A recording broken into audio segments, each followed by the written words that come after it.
All right, hey rookies, we're back for season 2. It's that time of year again. The leaves are changing color and the cool air's in the air. Today we're going to take a look at the NFC conference. We'll break down the divisions and provide some of the key analysis that we use in making our picks. And we'll give you a couple of free year-long picks if you're willing to take your money and lock it up for some of the better value picks for this season. Jeff, welcome back. Oh, thank you. Yeah, been looking forward to it. Getting ready for football to start up again. All right, we're going to kick it off here in the NFC, guys. The NFC East, where we like it. It's my favorite power division. It's the best division from last year. So we're going to start our analysis. We're going to look at last year. So the division as a whole was 45, 26, and 2. Straight up for a division win percentage of about 64%. They had 3 playoff teams with the Eagles obviously making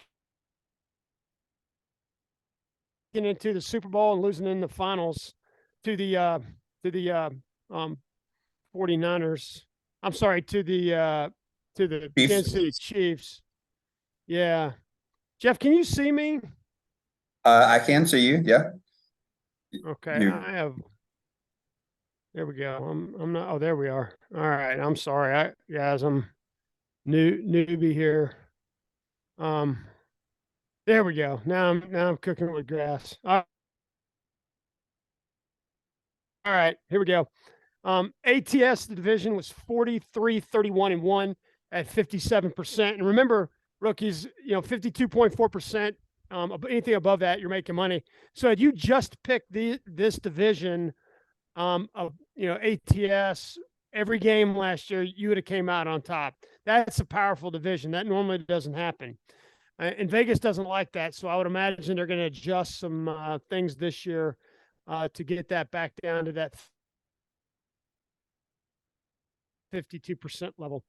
On the total side, the teams were an under machine, with Washington going 5-11-1 for a paltry 31.1%. So if you pick the Washington team, the Commanders for unders, you'd have won 68.8% of the games. So again, I think that will get adjusted. Plus, we got a new coordinator in Washington on the offensive side of the ball that could change some of that. But Dallas and New York were 8-10-1 at 44%. The only team that was even money were the Eagles at 10-9-1, exactly where Vegas and the books won them. For 2023, we're going to take a look at the top easiest schedules, or the ease of schedule, the strength of schedule. But none of these teams are in the top 5 for the easiest schedules. And last year they were. The Giants, if you remember, had, I think, the 3rd or 4th easiest schedule, and they really capitalized. But this year, the Eagles are at 10th, or the 10th easiest schedule, which is pretty unique given the fact that they came off a Super Bowl appearance. New York's at 12, Dallas is at 14, and the Commanders are a little bit tougher schedule. So draft grades, we're going to take a look at that. But before I get there, Jeff, what's your thoughts on the last year in the division and how these teams, their schedules, panned out for this year? Biggest thing that jumped out at me is, one, the Giants had an easy schedule last year, and they were both they and Minnesota were abnormally good in 1-score games. And I do not think that's going to happen again. So I see them, one, win total reverting back to, the mean, going back to a lower number, and probably against the spread as well. Yeah, I'm glad you put Minnesota in there too, and we'll talk about that when we get into the NFC South or the NFC North. But I think that's exactly right. So I think that's something that bettors need to look at. When you look at the division as a whole, and you look at the season in total, to take that, kind of that, 10,000 foot level as opposed to, looking at the, the 50-yard level, game to game. So draft grades, we're going to take a look at that. The Cowboys got a B+. And look, this is a compilation of draft grades. Obviously, you don't know until after the fact. I don't know what the draft grades were for the Patriots when they drafted Brady at 6, but when you look at that grade, today it was a AAA plus. So it doesn't really matter. But this is what the experts are saying. They gave New York and Philly A minuses and the Commanders a B, and we're going to take a look at that. And then so let's get right into it. So the Cowboys, they really did a pretty decent job bringing in some talent at the in the draft. Jeff, I don't know what you thought, but I was pretty impressed with the defensive lineman they picked, and then I think the running back position at 6. I think McAllister is going to be. I think he's going to be a number 6 that delivers high value. So I think the Cowboys look pretty good in the draft. Any thoughts from your perspective on this? I think they needed the defensive lineman to help the run defense. I mean, all they had was Hankins last year. When he was injured, their run defense was terrible again. So that was a good pick. I especially liked what they did in free agency. I liked Gilmore and Brandon Cooks, offensive and defensive skill positions. So that allowed them to focus on the line, front 7 in the draft. So I think offseason as a whole, they did very well. They addressed almost all their needs except offensive line. Yeah, what do you think about them losing Schultz and Connor? Schultz to the Texans and Connor McGregor over to the Bills. So I think losing McGovern is going to be a problem because right now Tyler Smith is out with a hamstring. Hopefully he plays this week, but you don't have anybody behind him with any experience. There is not a interior offensive lineman on their depth chart with experience that I trust. And I think Tyler Smith is eventually going to have to kick out to left tackle when Tyron Smith gets hurt. So that interior is going to be a problem. Yeah, I agree. I think Schultz leaving too is going to be is going to be a potential, I won't say downgrade, but I feel like there was some chemistry between Prescott and Schultz that I think Prescott's going to miss, especially as he attacks that middle of that field. And it's too bad because Cook's coming in at the number 2 wide receiver with a lot of speed. Hopefully taking some pressure off of Lamb, and then Gallup, coming. He came back from an ACL the year prior, so last year was his first full season back. So I think we're going to see a better Gallup as well. So I think at the receiver core, we're really going to be able to attack downfield, but I'm not sure we're going to be able to hit the underneath passes like we were. Now, I do think Deuce McAllister coming out of the backfield could, on some screens and some bubble screens, could really throw kind of offset the loss of Schultz, but we'll have to see. Hey, look, the New York and Philly both did a pretty good job in the draft as well. They both got A minuses, and Philly, they brought in they just got younger and better on the defensive side of the ball. And they lost some players to free agency this year that were on that Super Bowl team, but I don't even know that that's going to matter because they brought in some young talent, and they brought it. Then their draft picks from last year are gonna really pan out. And then the Commanders didn't have as great a draft, but they did pretty good in free agency. I think. As far as the one thing that I see with Philadelphia that concerns me on the free agency side is they brought in Mariota and they got rid of Minshew. And look, if Jalen Hurts doesn't get hurt, then I don't think it's going to be a nothing burger, right? But if you remember last year, Minshew came in and won them a couple of games, right? And that could have been the difference between the number 1 seed and the number 3 seed. Getting to buy in that first round or not. And so I'm not sure Mariota is going to be able to do that for the Eagles. What are your thoughts on the Eagles free agency? Well, I do hate to say that they did a very good job in the draft, and they're probably going to have a home run with Jordan Davis unless he has off the field problems that get him taken off the field. But yeah, I think they'll be just as solid as they were last year. And as long as Hurts continues to progress like he has, and he doesn't regress, so I look for them to top the division actually. And then between the Giants and the Commanders, those two are gonna be neck and neck for third. And I don't know if we're gonna have three teams in the playoffs again this year from the division. So probably both of them miss out.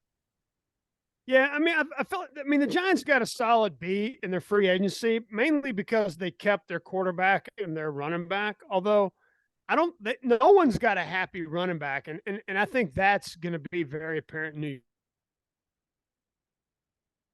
York.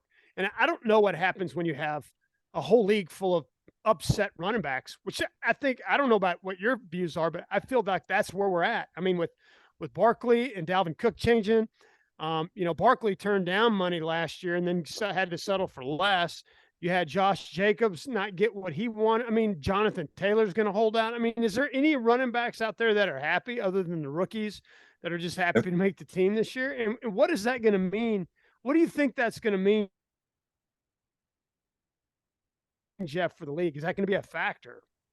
So I think the league will probably move more to using backs out of the backfield, using a Deebo Samuel, a receiver to run the ball, less dedicated, 30 carry a game backs, even though that's already started to dwindle, splitting time. But I think you're going to see them just be more of a weapon in the receiving game and interchangeable with the receivers, because I don't think anybody wants to be pigeonholed as a running back right now and get stuck with that stigma and that low salary grade.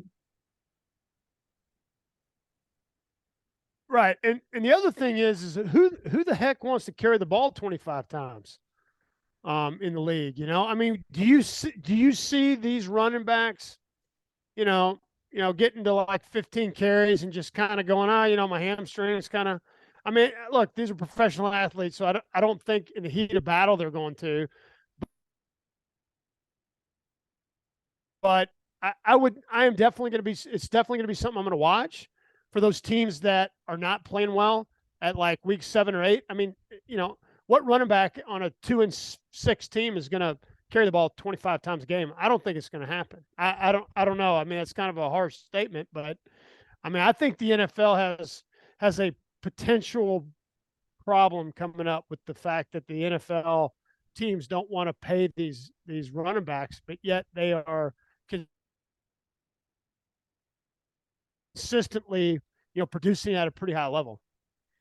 Yeah, I think, and of course, once it permeates down to college and you have fewer star athletes wanting to be a running back, then something's going to have to give because they're going to lose the talent pool.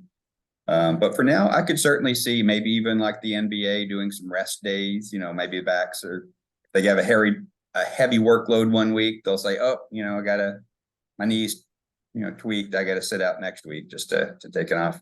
I mean, it's only 17 games, difficult to do in the NFL. And, this is not a fantasy football. Yeah, for sure. And we're not a fantasy football show here at all. I mean, so I don't care how many fantasy points these guys get. But I do think week to week, it could have an impact on the lines. And I think it could have a bigger impact on the over-unders, right? Because there are some teams that can, sit back and sling the ball, and they don't need to run the football. And there are other teams that their passing attack is more tied to their ability to run the football. And so I think that's another area that bettors should be looking at that. That's why when I look at this Giants team specifically with Barkley being upset, now you got Jones can run pretty well, and he ran really well in the Minnesota game in the playoffs and beat the Vikings in that first round. But we'll just have to take a hard look at this one going forward. Agree. Okay, let's take a look at coaches in the NFC East. So obviously the Eagles lost. I think you pronounced it Steichen, and if I mispronounced that, I apologize. And Gannon, both going to the Colts and then to the Cardinals as head football coaches, did great job last year. Obviously got their team to the playoffs and to the Super Bowl and almost won it. The quarterback's coach for the Eagles, Brian Johnson, stepping up, and the defensive backs coach, Denard Wilson's taking over as defensive calls. I see no significant issues with these changes. I think those teams are going to be as solid as they were last year. The Cowboys lose more, and they bring in Brian Schottenheimer, which is interesting, an offensive coordinator. But the other thing that does is McCarthy's going to be calling the plays. So that we'll have to see how that plays out. And I may stay away from the Cowboys that first game because I'm not sure how that's going to actually play out. But the one change that I'm really excited about is the Commanders bringing in Eric Bieniemy, the offensive coordinator for the Chiefs. I mean, this guy, he just basically, took the Chiefs, obviously under Andy Reid, but he was the offensive coordinator when that team was putting up 30 points a game and winning Super Bowls. It will be interesting. I would have liked to have seen him become a head coach, but that wasn't in the cards. But I think Ron Rivera is going to get a much better offensive coordinator than he's had in a while. Now, Bieniemy has not called the play, did not call the plays in Kansas City, but he was underneath one of the best play calling head coaches of all time in Andy Reid. So I'm quite sure he can do that. And given the fact that Washington was 5-11-1 over under, I feel like they're going to score a lot more points. What are your thoughts, Jeff? So I'm a little worried about the Cowboys the first week or two as well, because it's a fairly big philosophy change going to the West Coast offense with Mike McCarthy. So it may take them a little while to get up to speed, get the timing right, since they really didn't play much together in preseason. But I do like the things that it brings. So I think overall, if it can click early in the season, it'll be a good thing. Philadelphia, as long as Hurts continues to stay healthy and be able to run the ball, I think their offensive they'll stay basically the same. They got the weapons on the outside and they got a good offensive line, so he's got a lot to work with. So I think play calling doesn't really impact Philadelphia that much. I think the thing with the Giants, I like what Daboll has brought, but it seemed a little Jason Garrett to me. It seemed like you just play to squeak by, win close games, very conservative, which last year that worked, usually doesn't work 2 years in a row. So, I might actually give the Giants, even though Daboll did a great job last year, I might give them the lowest coaching grade right now from what I foresee this year. Because I do like Bieniemy coming in and, just having a consistent quarterback in Sam Howell. I think if they just stick with somebody that doesn't throw the ball away, their defense and everything will get them 5-6 wins easy. So, they might actually be the third team in the NFC East. Yeah. So for one of my picks for this year, last year I picked the Giants at 6.5 over for total wins. This year I'm going under 8.5 wins for the Giants. I'm not going to go over 6.5 wins for the Commanders, but I am going to go under 8.5 wins for the Giants. So I agree with you, Jeff. I don't think the Giants, the schedule got a little bit tougher for them. I think other teams are going to be able to take a year, to adjust to that offense. They've got an upset tailback. They did okay in the draft and free agency, but they didn't do anything too special. And I think that they're going to get right on the number. They're going to get 8, so they're going to be minus 8.5. So if you're looking to lock up some money, I think you'll probably get it back at about. It's going to have to lock this one up all year to get your money out. So you may not want to. But Jeff, any thoughts on any bets that you like for this conference before we move on?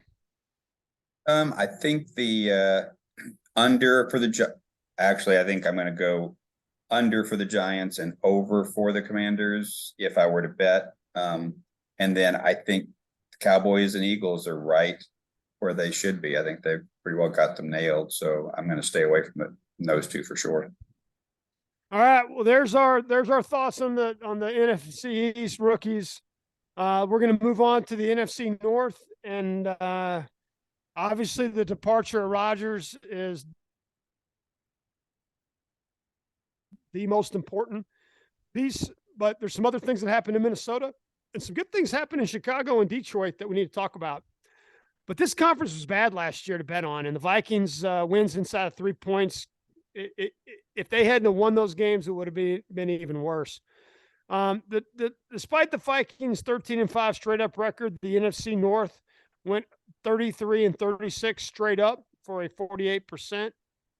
ATS, they were 32-35-2 for a 46% win rate.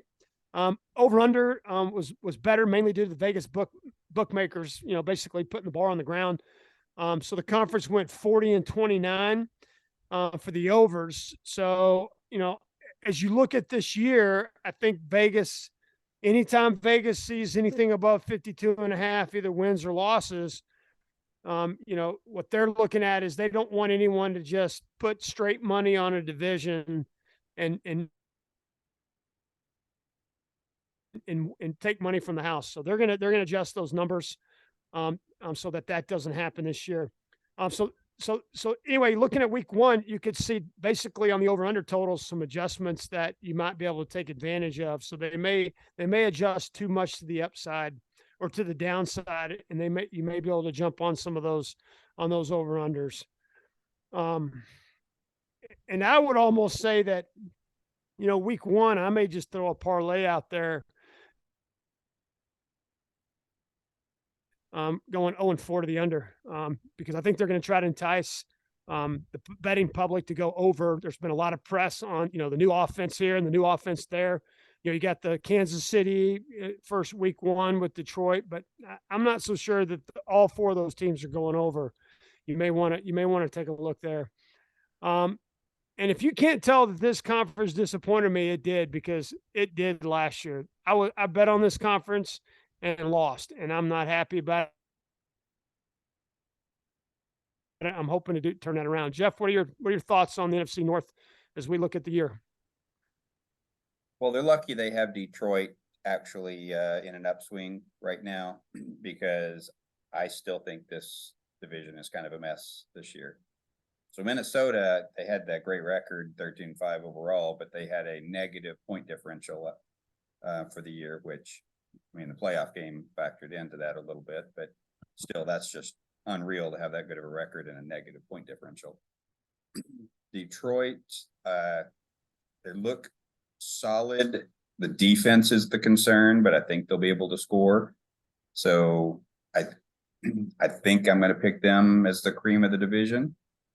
And, I kind of agree with that overall under. When I looked at, one of the big things that I go off of in the first quarter of the season is last year's point differential. And most everything that I'm looking at points to unders in week one. So I've got a lot of unders on my spreadsheet.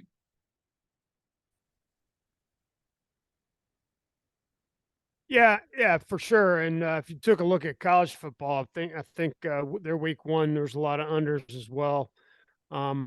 But hey, let's take a look at the draft grades before we get going. But before we do that, let's take a look at the schedule.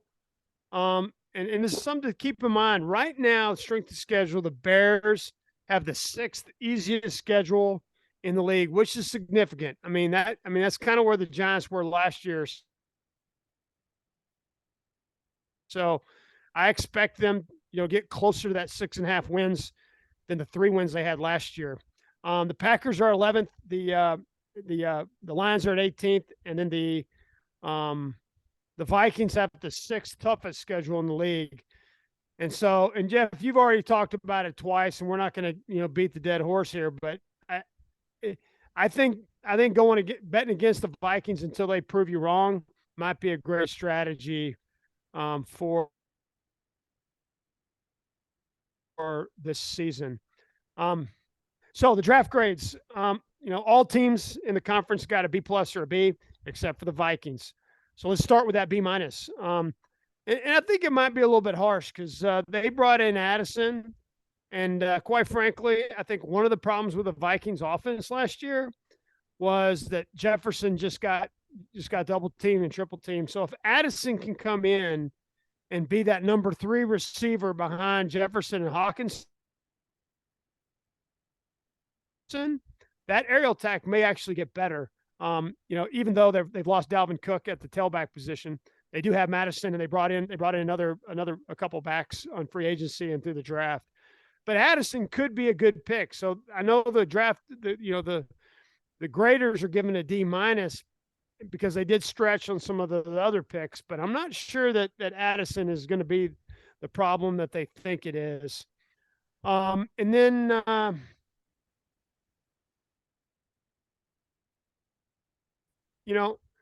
Lions, I think the Lions got one of the better quarterbacks in this draft. And they got Hooker out of Tennessee in the 5th round. I liked watching him play. He played big in big games, and he's got a great arm, and he's got a lot of great instincts. I think his game is going to I think his game's really going to eventually translate to the NFL. So you heard it here first on rookies. I don't think people are calling this out. I think this is going to be one of those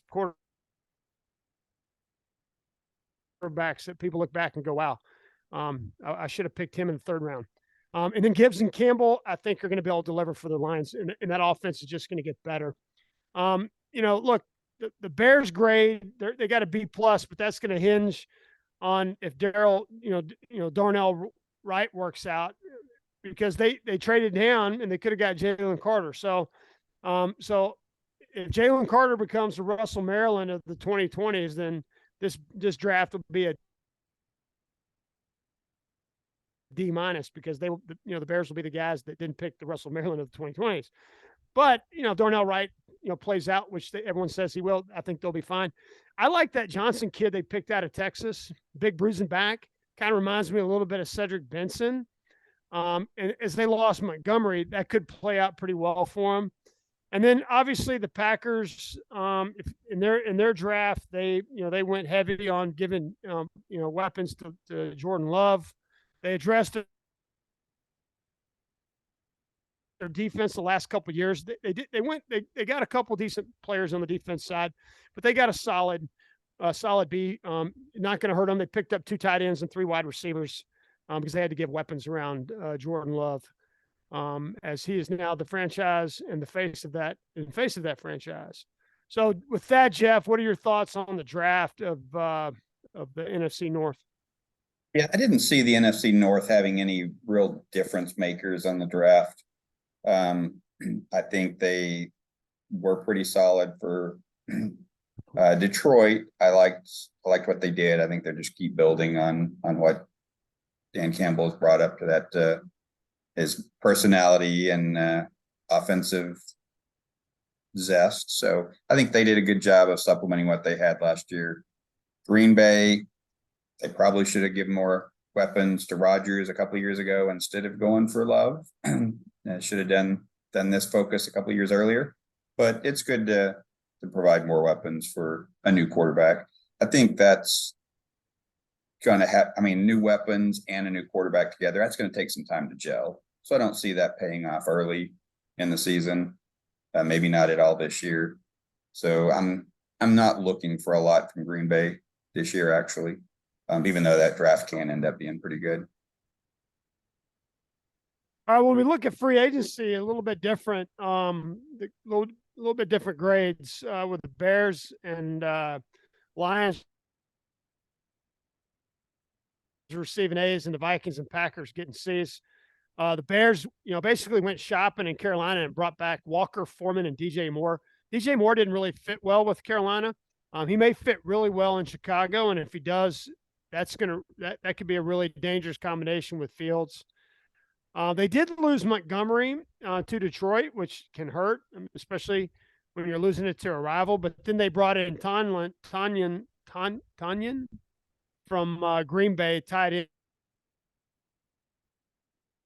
And that was one of Rodgers' favorite targets, to give Fields, someone that can kind of stretch the edge and make those tough catches over the middle that he can, and he did has done for many years.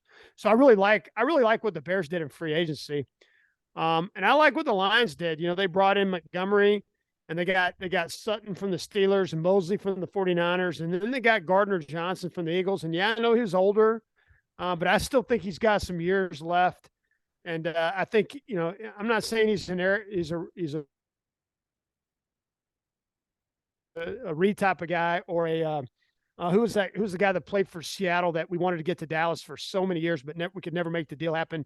But anyway, that safety that can just come in and kind of stabilize the back half.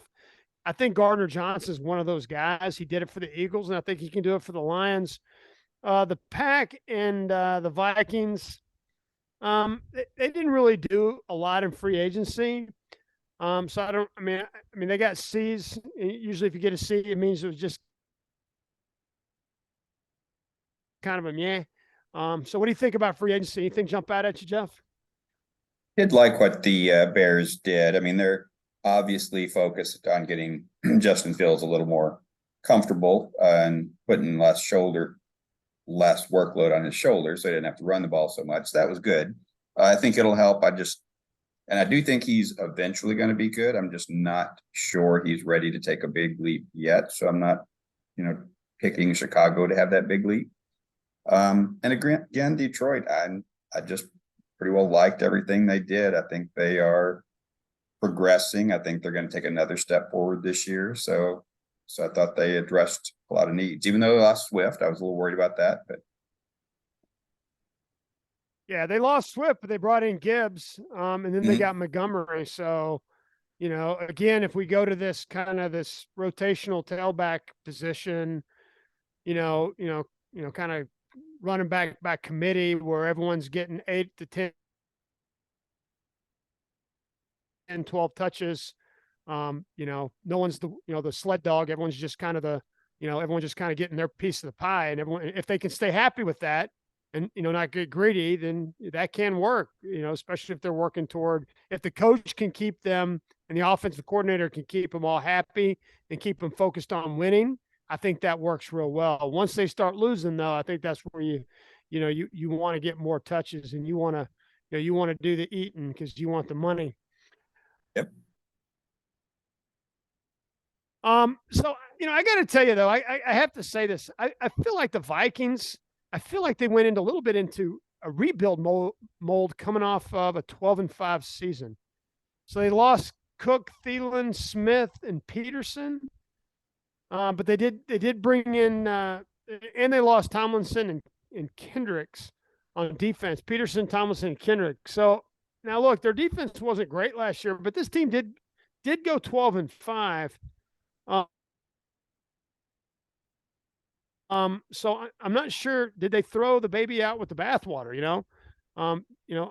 Did they throw? Thielen and Smith were a little bit old, but I mean, Cook, 4-time MVP. I mean, maybe you don't want to pay him, but should you have paid him? How are the other players going to look at that are coming up? Can you replace his production? Did it feel like to you that they kind of went in a little bit rebuild mode?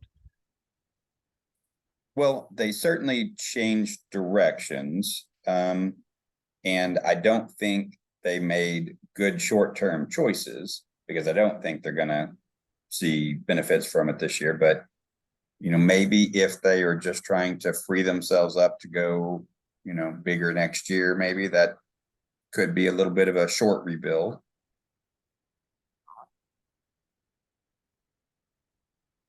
Okay.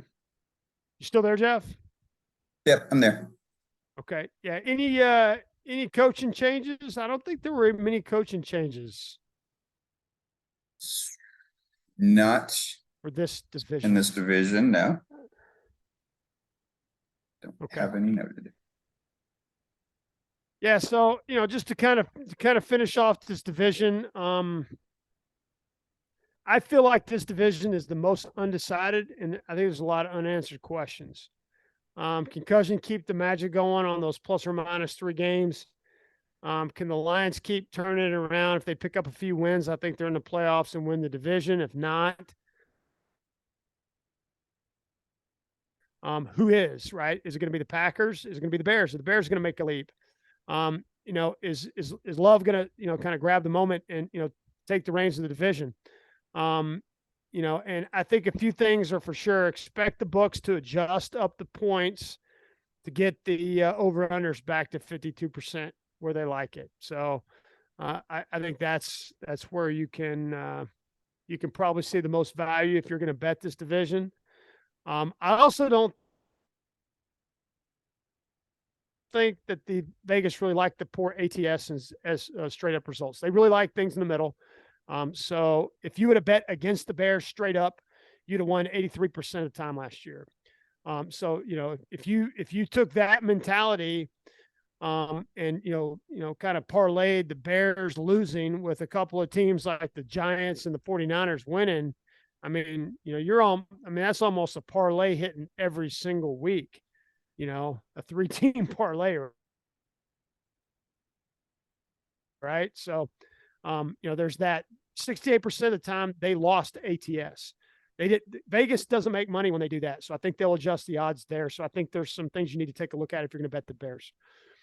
Because Vegas does like things better at 50% than 60 and above. All right, last parting shots, NFC North, Jeff. Those are mine. So I think 10 wins probably wins this division. 11 would for sure. So I think Detroit is the one that's most likely to get there. Although with Green Bay and Chicago both having young quarterbacks, you could see a Jalen Hurts type of, jump. One of them could really improve their game, and I could see them challenging Detroit, but I still think Detroit's the team to beat here in this division. All right, rookies, as you have it. I like the Bears to get better, but I don't like them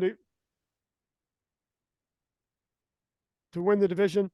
Jeff likes the Lions to win the division. I'm really unclear about it. All I know is that I think Vegas is going to adjust some of the numbers, and I think there's going to be some not arbitrage, but I think there's going to be some opportunities if you're looking at this division. So as we look from a division that was pretty bad last year, we got to look at the worst division in the NFC and the NFL for that matter, and that was the NFC South. They were terrible. They had a under 500 team making the playoffs, and they got bounced pretty early in the round. Brady's gone in Tampa Bay, and Mayfield is in. Carr's left Vegas for New Orleans. And we have two new guns in Carolina and Atlanta. Although DeRitter played a little bit last year, he's basically a rookie. So this conference is ripe for an overreaction from the books and the public. Although there are strong retail gamblers in the South that will keep the spreads tighter than normal. Yeah, you heard it here. I'm telling you, a lot of folks in the South like to bet this conference, and they like to bet their home teams, even though they're not worth betting. So just let's take a look at the numbers from last year. All right, straight up 29-40 for a great whopping 42% win rate. ATS 29-39-1, another 42%. Over under the division was 27-42 for 39% to the over. But again, if you're betting under, that's a 71%. So expect Vegas to change those odds. They don't like that, because if you'd have just bet against the over on every single game, you'd have won. You'd have been about 10, 13, 14% up on your money. That's not bad for an NFL season. Going 71% is not bad. And you would have had to make no other bets than betting the under on this division. So that will change. Expect Vegas books to change that. Let's see. What do we got? Jeff, what are your thoughts on NFC South? Well, it's kind of funny because I actually have them ending up worse this year than last year. I have them winning about 42% straight up. I do think this is a terrible division still. The spread should adjust. I do think that Vegas is going to try and entice some people to bet on these teams. So they're going to give them, more points their way. So if you look at the right opportunity and the line seemed way out of line, I could see taking them. But this whole division scares me. I don't trust any of these teams. Yeah, I mean, you could have just parlayed the unders and the against going under and then going against the ATS on this division and made thousands of dollars just by making those bets alone against this division. They were that bad and just cut out the games where they're playing each other, and you'd have made out pretty well. But let's take a look at the draft grades. Again, you don't know about these grades. Obviously, if the quarterback comes in and does terrible, they'll go from an A-, which what they're giving Carolina, to a D. But Carolina got an A-, the Saints and Bucks got a B, and the Falcons received a C, mainly because they felt there was some reaching at different positions. And everyone was surprised with the Robinson going number in the first round at that early. I think it was number 9 pick to the Falcons. But I would argue that given the state of the running back in the league, this may end up being an A+ draft for the Falcons. If he comes in and plays well and can carry the ball a lot, and the rest of the league, has a bunch of upset running backs that don't want to carry the ball, well, you may get a few extra wins and get to that magic number of 10. And if you get 10 wins in this division, you're the conference champ or the division champ, and you're going to the playoffs. So I feel like the Falcons draft of a C is a bit harsh. Let's see how Robinson pans out. But hey, look, Carolina got their guy in Bryce Young, and they stole a star in Zavala in the 4th round. I think all 5 picks, their first 5 picks, are going to play significantly this season. The hit on the Falcons, other than taking Robinson early, is they didn't really address their secondary needs. And given the fact that the quarterback play got better in Carolina and got better in New Orleans, that could hurt Atlanta as we go forward. The Saints went positional, vice best player. So they stretched a little bit on their first 2 picks, but both the guys that they got were high character guys. So I'm less concerned on those draft grades. I think Miller is an intriguing pick at number 3 coming out of TCU, given Kamara's health issues. And the Bucks, had to shore up their defensive side and some offensive line woes, and they did that, although they may have stretched a little bit at the tackle position. Jeff, what are your thoughts on the draft grades for the teams? I thought Atlanta's was harsh because I do think it's a good idea, especially young quarterback, to get a running back that can take some pressure off of him, open some things up for the easy throws. So I think that will actually improve their team more than they're expecting short term, because he'll, be their one contract and then won't be renewed, but just like all running backs.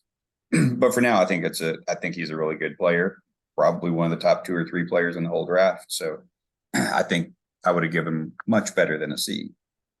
The only other real thing that I, am taking from this is Bryce Young. I want to see how long it takes him to translate. He's a small quarterback, mobile in the pocket, but not really a runner. So it's going to be, see what his weapons are like and how soon he picks up the pro defenses. So I think it'll take a while for him to hit his stride. So I'm not counting on Carolina jumping up too much.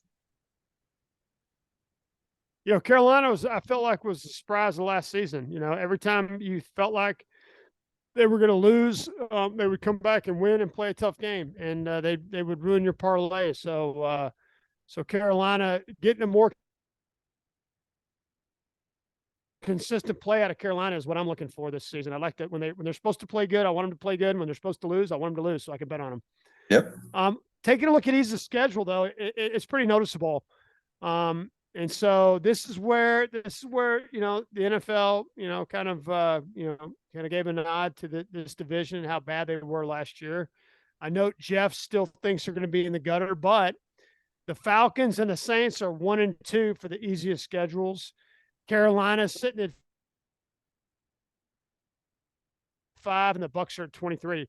So the Bucks win the division at 8 and 9 and get the 23rd easiest schedule. That's kind of tough, So I would expect the Bucks to lose a lot this year. That's kind of what I think. That being the Gotta be able to sell 23rd it. schedule, easiest schedule means they're about like what the 11th toughest schedule, and so with that tied in with their draft and the free agency and the veterans they've lost, and the fact they lost their offense or changing out offensive coordinators, I'm kind of down on the Bucs this year. But that defense will surprise you. And Bruce Arians is still there in the background, and the head football coach is still amazing. And so it'll be a real. We'll see. So he could turn this thing around and get him back to 8-9, and that could be enough to get him in the playoffs with this division too. So, but if I'm the way I'm looking at it, I just don't see him getting past 6.5 wins. So that's my second pick this year. Or if you want to tie up your money, you may have to wait till like week 14 to cash out that ticket. But that's my thoughts. All right, let's take a look. And I like Free that pick, by agency. the way. I have them with 5 wins for the year. So Okay, so we're in line on that one then. Yep. So free agency, Carolina, basically, they made some trade-offs, right? They brought in Chark and they got rid of Moore. They brought in Sanders. They got rid of Foreman. So I'm not sure they got better or worse. They lost Darnold and Walker, but they brought in Dalton to back up Young, give him, to kind of take away the competition of Darnold and Walker and kind of give him kind of a savvy veteran to be able to lean on in the quarterback room. And I think that was a really smart move by Frank Reich to do that. So the rest of the free agencies were basically all C's, kind of just yeah. No one liked the Carr move, and I kind of like Derek Carr going to New Orleans. What are your thoughts on him going there and bringing that team, bringing some life to that offense? I think that brings some stability that they needed. I actually think New Orleans will win the division this year. I don't think the trade-offs for Carolina were trade-ups. I mean, if anything, I think they were trade-downs in talent, so maybe a wash. And then with the young quarterback, I don't see him being able to elevate them to win. So I'm looking at New Orleans, probably not hitting 10 wins, but I think they're going to be at the top of the division. Okay. Coaching wise, not a lot of changes in the division. Obviously, Frank Wright came in and brought in the offensive coordinator, Thomas Brown. And then the Bucs move on to Dave Canales, a Pete Carroll protege. And I'm not sure how that's going to, change anything in Tampa with that offense. So we'll just have to kind of see, but pretty stable on the coaching side. So Jeff, your overall thoughts are New Orleans. My overall thoughts are, I don't know. All I know is I think this division, the Vegas, I'm pretty much going to stay away from this division because I think Vegas is going to really have to change. Kind of the line. I mean, well, I say that. I have to caveat that by saying if there's enough of the public that will come in and put money on these teams, then Vegas doesn't have to do anything, right? Yeah. So you may have an opportunity here where, the betting public comes in and throws money at teams that don't deserve to get bet on, keeping the lines at places that are advantageous that you can just, lay money on the unders every week and come out at 71%. I mean, that's like almost like free money. That's like 14. It's like 14, 15% free money every year if you play those odds. Find the right ones. Yep. Yeah, it's tough to do that from the beginning of the season. These are obviously we're looking back here, so. But those are the facts. The numbers are the numbers. This division was terrible. But let's move on to a division of two cities, the NFC West, and we'll finish up with them. And they really are a tale of two divisions. The 49ers and the Seahawks are continuing their strong play, and the Rams and the Cardinals fell short and feel like they're going to fall short and disappoint again this year. Straight up the division was 33-39 for 46%, but you got to realize that the 49ers won 15 games. So that was almost half the win total for this division. ATS, they were a little bit better at 34-37-1 for 47%. But again, the 49ers were an anomaly there. They went 13-7 ATS. Over under, they were 34-37 for 47%. I think Vegas doesn't mind 47-48%. But if you'd have taken out 49ers and bet against the Rams and the Cardinals, you could have made a killing. And if you would have coupled that with going under, on the NFC South, I mean, now you're sitting at about 75-80% just without making any choices, just going against those teams week in and week out, and throwing the Chicago Bears going 5-12 ATS. Man, you're feasting, just going under and going against teams. Sometimes going against teams. Sometimes the best teams to bet on are the teams that can't produce. Sometimes picking the winners is not where you want to go. But anyway, let's get back to the division. Jeff, thoughts on the NFC West as you're looking at it? I will say I think this division has the number one seed for the conference this year. So a lot of what I do is I look at, point differential. I look at home and away splits, and then I try and adjust for any major changes. When I came out, I see San Francisco at 15 wins this year. I think Brock Purdy, if he's recovered and healthy, which he seems to be, I think another second year he'll be better. I think they'll have a full year of McCaffrey, which will be better. As long as Bosa doesn't have a long holdout on the defensive side, I think they kind of run away with this division, even though I do like Seattle. So you got a couple of really tough teams here at the top of this division that will probably be at the top of the conference at the end of the year. Well, tying into that, you got to look at the 49ers. They drew the fourth easiest schedule. Now, was that a cop-out for the quarterback controversy in the playoffs? That was Jeff, fourth easiest schedule, and they went to the NFC Championship game. Thoughts? Yeah, I think that is very weird. I think the rule change to let you keep their emergency quarterback definitely came from that game, and maybe they did get a little bit of a break from the league office. But yeah. I don't know. I think a full year of a healthy quarterback, running back, I think they're going to be even better than they were last year. So I see this team being the cream of the conference. Yeah. So when you look at that strength of schedule, the Seahawks drew the 8th easiest schedule, and considering how powerful they were last year, and they were powerful, I could see them getting better too. And then the Rams come in at 16th and the Cards at 20th on the strength of schedule. So the Cardinals have got like the 12th or 13th toughest schedule in the league, and they were awful last year and all their problems they're having. Both of these teams feel like they are in reload mode. They are in the Caleb Williams sweepstake. Yep. Yeah. And then when you add in the fact that the Seahawks get an A minus, now the Cards did pull up a B minus or a B in the draft, but the Rams and 49ers each got C's. And the 49ers took a kick in the third round. Jeff, thoughts? Third round? Well, you combine that with trading 3 first-round picks for Trey Lance and then trading away to Dallas. And they really sucked in the draft, and they're still the cream of the conference, in my opinion. What if they had hit those 2 picks or 3 picks? Exactly. How much better would this team be? And look, no, look, I'm not bagging on the kicker. I'm sure the guy's going to go out there and make all the extra points, and he'll probably win.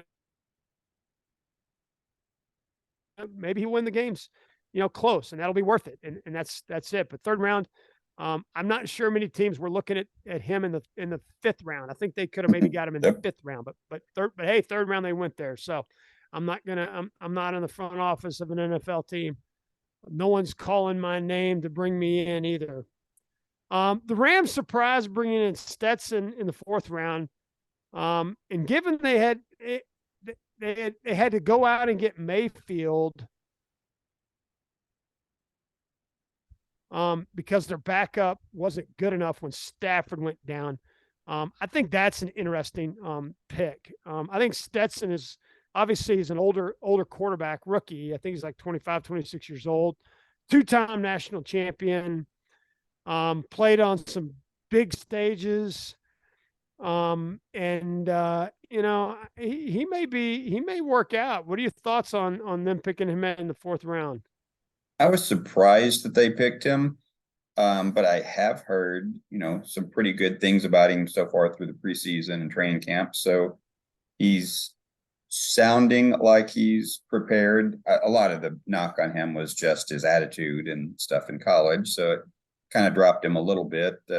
He's not going to be an upper level arm talent quarterback either, but he was very smart in college, so he can operate an offense if he's focused. So I think it makes sense for a backup plan, but I think they were really hoping to take a step this year. And now with Cooper Kupp's injury and some of the issues they've got going on, I'm just not sure they're going to really be looking short term. So they may turn around and join Arizona and the Caleb Williams sweepstakes later on in the year. Yeah, well, yeah, for sure. And so speaking of the Cardinals, before we get to the Seahawks, because I do want to talk about Seahawks loading up. You know, basically the Cards get a B. You know, they got some decent picks, but they loaded up for 2024 for sure. And then they released McCoy, and they're bringing in Dobbs. I'm not sure. He's kind of a journeyman quarterback, and I guess he's going to start. It feels like Arizona's in rebuild mode.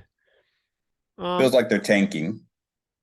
But are they, right? I mean, is this one of those situations where, you know, they do all these things, but then they come out and play like gangbusters and win, go 8-8 or something, you know? Is this team just that bad? Thoughts, Jeff, on the Cards?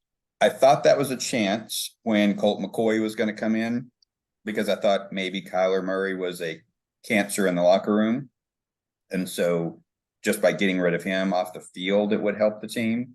But without an experienced quarterback, backup, then I would be surprised if they do. I really think they are looking at that number 1 pick. And I think they've got a really good shot to get it too. I mean, are we looking at double digit covers all year? I mean, it's 7 against the Commanders on the road for the first game, but you got to wonder if Vegas is regretting why it's at 7, why it's not at 13 already, right? I mean, are the Cardinals worse than the Ravens? Or I'm sorry, are the Cardinals worse than the Texans? I don't know. I think so. I think without Kyler Murray playing well, then they're worse. Yeah. So, I mean, I guess my question is, I mean, the point total on that game in Washington, and I know we're not covering week 1, it's at 38 points, right? So how is it that Arizona is only +7 at this stage? I don't know. I'm going to stay away from Arizona for a few weeks. I'm not sure what we're looking at. I can't imagine a team is tanking before the season starts, although it sure feels like it. But moving on to the Hawks, man, did they load up in the draft? They got major talent. They got 2 firsts and 2 thirds, I think, and they're stacked at running back. I think they're going to be able to run running back by committee. If Geno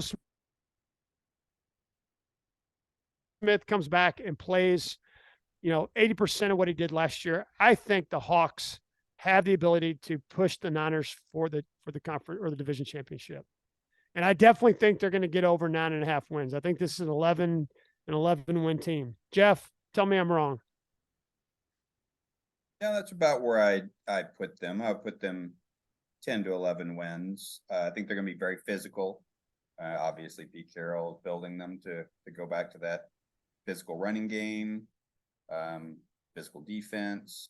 Probably going to keep it lower scoring than I would like as a fan. So I'll keep an eye on the over-unders and see if Vegas is overcompensating for that or not. But yeah, they're going to be a very tough team to beat because they're going to be so physical. And if Geno Smith has another good year like he did last year, I think he can be really successful when you draw everybody up in the box. Yep. All right. All right, Jeff. That wraps it up. What are your thoughts? Any bets that you're looking at for this for the NFC? Any Super Bowl winners that you want to call out? Anybody you think is going to get there early that people should tie up their money, or should they just wait and let it play out?